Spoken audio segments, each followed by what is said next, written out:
కోడిగుడ్డు పొట్లకాయ కర్రీని అయితే ఈ వీడియోలో మనం చూడొచ్చు. కోడిగుడ్డు పొట్లకాయ కర్రీ తింటే చనిపోతారనే మూఢనమ్మకాన్ని అయితే ఈ వీడియో ద్వారా మనం తొలగించవచ్చు. పొట్లకాయనైతే ఈ విధంగా కట్ చేసి 2 బద్దల కింద చీల్చి వాటిలో ఉన్న గింజలని పక్కన పెట్టి ఈ పొట్లకాయని వాటర్లో అయితే శుభ్రంగా కడుక్కోవాలి.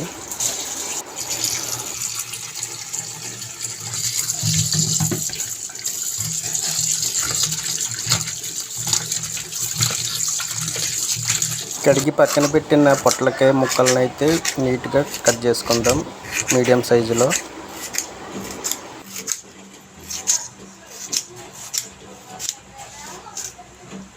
కట్ చేసిన ఉల్లిపాయలు, పచ్చిమిర్చి, టమాటా, పొట్లకాయ ముక్కల్ని పక్కన పెడదాం. ఇప్పుడు స్టవ్ వెలిగించి ఒక కడాయి పెట్టి కర్రీకి సరిపడంత ఆయిల్ని అయితే వేద్దాం.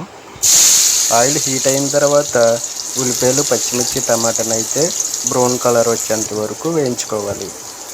మధ్యలో కొంచెం సాల్ట్ని కూడా యాడ్ చేసి కలుపుకొని మీడియం ఫ్లేమ్లో అయితే ఉల్లిపాయలు, పచ్చిమిర్చి, టమాటాని అయితే వేయించుకోవాలి.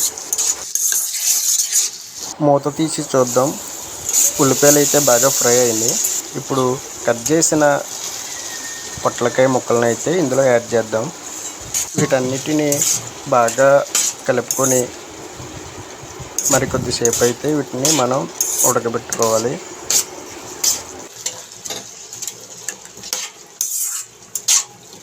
కలిపిన తర్వాత మూత పెట్టి మరి కొద్దిసేపు వీటిని మగ్గనిద్దాం. ఇప్పుడైతే పొట్లకాయ ముక్కలు కూడా బాగా ఫ్రై అయినాయి. ఇప్పుడు 2 టేబుల్ స్పూన్ల కారం, కొంచెం పసుపు వేసి వీటిని మరి కొద్దిసేపు ఇలా కలుపుతూ మరి కొద్దిసేపు ఫ్రై అయినవ్వాలి.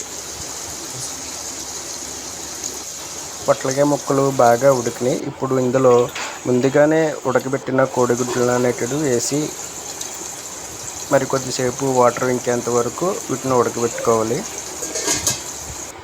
మనకి ఫైనల్గా అయితే పొట్లకాయ కర్రీ అయితే రెడీ అయ్యింది.